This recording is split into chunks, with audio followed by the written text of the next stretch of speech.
না, আমার কাছে যেটা মনে হচ্ছে যে এটা একটা হতে পারে আপনার নতুন প্রথম ইলেকশন হচ্ছে, যেহেতু একটা ইলেকশনের পরিবেশ তৈরি করা, রাষ্ট্রপতি ইলেকশনের পরিবেশ। কারণ আপনি যদি কোনো ক্যান্ডিডেটই না থাকে সেক্ষেত্রে তো আসলে এটা ইলেকশন হলো না, এটা তো সিলেকশন হলো। এটা একটা, যেমনই হোক না কেন। এক, দুই, জামাতের এখানে আমার জন্য ইন্টারেস্টিং যে জামাতের নমিনেটেড প্রার্থী, হ্যাঁ, এটা হচ্ছে অলি আহমেদ, এটা হচ্ছে সবচেয়ে ইন্টারেস্টিং। বুঝতে পেরেছেন? কারণ আমরা লোকমুখে শুনেছিলাম, এটা লোকমুখে তো অনেক কথা শোনা যায়, তো লোকমুখে শুনেছিলাম যে অলি আহমেদ যখন দল ছাড়েননি, তখন যখন উনি তো আসলে বিএনপির সাথেই ছিলেন, তো তখন যদি উনি দলটা পরিবর্তন না করতেন বা এই ধরনের সিদ্ধান্ত না দিতেন, আসন নিয়ে যখন ওনাদের মধ্যে, দেখেন এটা কিন্তু শোনা কথা, কারণ ওই যে অনেক কথার কোনো রেফারেন্স আমি এখানে দেয়া যাচ্ছে না, কিন্তু এই কথাটা খুব প্রচলিত একটা কথা ছিল যে উনি যেহেতু ওই দলেই ছিলেন কিন্তু উনার আসন নিয়ে বন্টনটা বনিবনাটা হয়নি দেখে উনি এসে যুক্ত হলেন। তো তখনও নাকি তিনি ওই রাষ্ট্রপতির হবেন বা এই ধরনের বেশ কিছু আলাপ লোকমুখে শোনা যায়।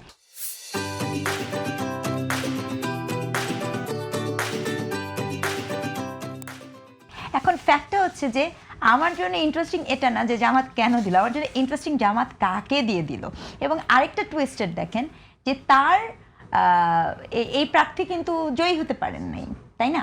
ইলেকশন করেছেন, প্রার্থী কিন্তু জয়ী হতে পারেন। এবং ওনারা খুঁজে খুঁজে একজন প্রতিষ্ঠিত মুক্তিযোদ্ধাকে নিয়েছেন, যিনি কিনা একই সাথে ওই দলেরও ছিল।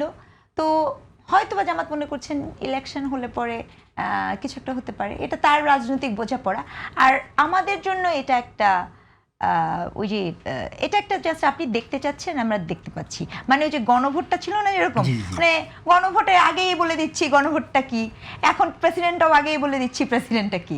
তো এই পুরো পরীক্ষা দেওয়ার আগে প্রশ্নপত্র ফাঁস করে, প্রশ্নপত্র ফাঁস না, এটা একটা মঞ্চ, হ্যাঁ, সংসদীয় মঞ্চে নির্বাচিত রাষ্ট্রপতি যেহেতু তিনি প্রধান, হয়তো বা সেই জন্য এই কাজটা করা হয়েছে। আদারওয়াইজ জামাতের প্রার্থী নিয়ে আমার কোনো মাথা ব্যথা নেই, কিন্তু যাকে দিলেন সেটা ওই আমার কাছে মনে হচ্ছে ওই নাটকের যেই চরিত্র থাকে না, চরিত্রের ভরটা তৈরি করার জন্য দেয়া।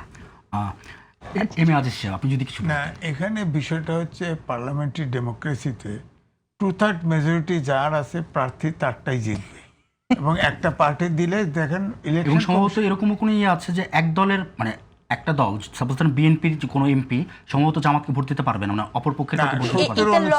চেঞ্জ করলো না, 70 এর অনুচ্ছেদ তো পারবে না, এখনো চেঞ্জ হয় নাই, এখনো চেঞ্জ হয় নাই, কিন্তু ভোটটা তো দিলে গোপনে হবে, ভোট তো গোপনে দিয়ে দিতে পারবে, কিন্তু এটা রেকর্ড থাকবে, তো ভোট কেন মেম্বারশিপ চলে যাবে।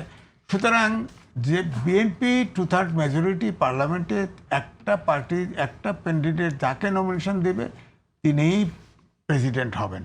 এখানে যেটা আমি এটাকে খুশি মনে করি যে ধরেন এদের তো প্রায় 80টা সিট আছে জামাতের, 6টা সিট আছে এনসিপির, হ্যাঁ, স্বতন্ত্রে আবার একজন আছে, তো তাহলে কতগুলো যদি এগুলো পেয়ে যায়, খারাপ কি? একটা পার্লামেন্টারি ইলেকশন হোক না, এটা তো ভালো লক্ষণ, আমি তো খারাপ দেখছি। কিন্তু ওই ভোটটা দিতে পারবে না আজিজ ভাই, এই বিষয়ে মানে 70 এর অনুচ্ছেদটা কি রাষ্ট্রপতি ইলেকশনের ক্ষেত্রে সমানভাবে কাজ করবে?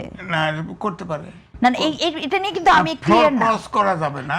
যদিও এমনি আলোচনা হয়েছে অর্থ বিল, অর্থ বিলের ক্ষেত্রে 70 এবং নো কনফিডেন্সে ভোট দেওয়া যাবে না, এটা আলোচনা হয়েছিল। এখন সংস্কার এটা তো এখনো পাস হয়েছে কিনা আমি আমার মাথায় নেই। সেক্ষেত্রে আমার যেটা ধারণা, মানে আমি ঠিক পরিষ্কার না যে রাষ্ট্রপতি নির্বাচনের ক্ষেত্রেও 70 অনুচ্ছেদ একইভাবে কাজ করবে কিনা, কারণ রাষ্ট্রপতি নির্বাচন, আমার কথা হচ্ছে 70 অনুচ্ছেদ কাজ করুক আর না করুক, পার্লামেন্টে প্রেসিডেন্ট নির্বাচনে কোনো পলিটিক্যাল পার্টি যে পার্টির থেকে এমপি হয়েছে সে রিস্ক নিবেই না, সে তাকেই ভোট দিবে। কেন গুপ্ত থাকতে পারে না? গুপ্ত গুপ্ত তো আছেই, বিএনপি গুপ্ত তো আছেই, সেজন্য বললাম যে গুপ্ত সাকশন 2-4-5টা যাবে, গুপ্ত সাকশন প্রক্রিয়া হতে পারে, 2-5টা ছুটে গেল, 10টা ছুটে গেল, তাতে কিছু আসে যায় না। আমি অধ্যাপক ডক্টর রেজওয়ানা স্নিগ্ধার কাছে একটা বিষয় নিয়ে আসতে চাচ্ছিলাম, সেটা হচ্ছে যে আপনি একজন নৃবিজ্ঞানী, নৃবিজ্ঞানী হিসেবে একটি জাতিগোষ্ঠীর আত্মপরিচয় বা আইডেন্টিটি যদি রাষ্ট্র বদলে দিতে চায়, কারণ আমরা ওই আদিবাসী উপজাতি আমাদের সংবিধানে তো এটা আছে, সেটা তাদের টিকে থাকার যে লড়াইটা বা মনস্তাত্ত্বিক লড়াইটা, এটা কতটুকু এফেক্ট ফেলে? দেখেন, এই প্রসঙ্গটা এই আদিবাসী দিবস আসলে অনেকে করে ওয়ার্ল্ড ইন্ডিজিনাস ডেতে, বাট সারা বছর এই আলাপগুলো আসে না, অথবা পার্বত্য অঞ্চলে যখন আপনার পাহাড় পুড়ে তখন মানুষের হুঁশ হয়, তখন আমরা আলাপ করি। এটাই প্রমাণ করে যে একটি জাতিরাষ্ট্রের মানুষেরা আপনার রিকগনিশনের জন্য লড়াই করছে। একটা ছোট জিনিস খেয়াল করেন, একটু আগে আপনি আজিজ ভাই বলছিলেন না একজন প্রধানমন্ত্রীকে আপনি অ্যাড্রেস করেননি, এবং সে কারণে এটা আসলেই খুব প্রবলেম। আপনি তার পদকে অ্যাড্রেস করেন নাই, তাতেই সেটা ইগো হার্টের বিষয় হতে পারে, অসম্মানিত হতে পারেন, অপমানিত হতে পারেন।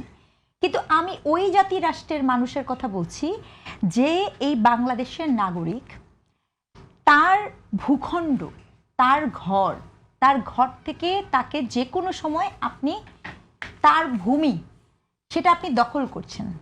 হ্যাঁ, কি পাহাড় কি সমতল, এই কথাটা আমি আজকে আরো যে কোনো অনুষ্ঠানে গেলে আমাকে রিপিট করতেই হবে, কারণ এটা হিস্ট্রি। এবং আপনি এখানে যেটা সংকট হয়েছে, প্রথম কিন্তু রিকগনিশন পলিটিক্স,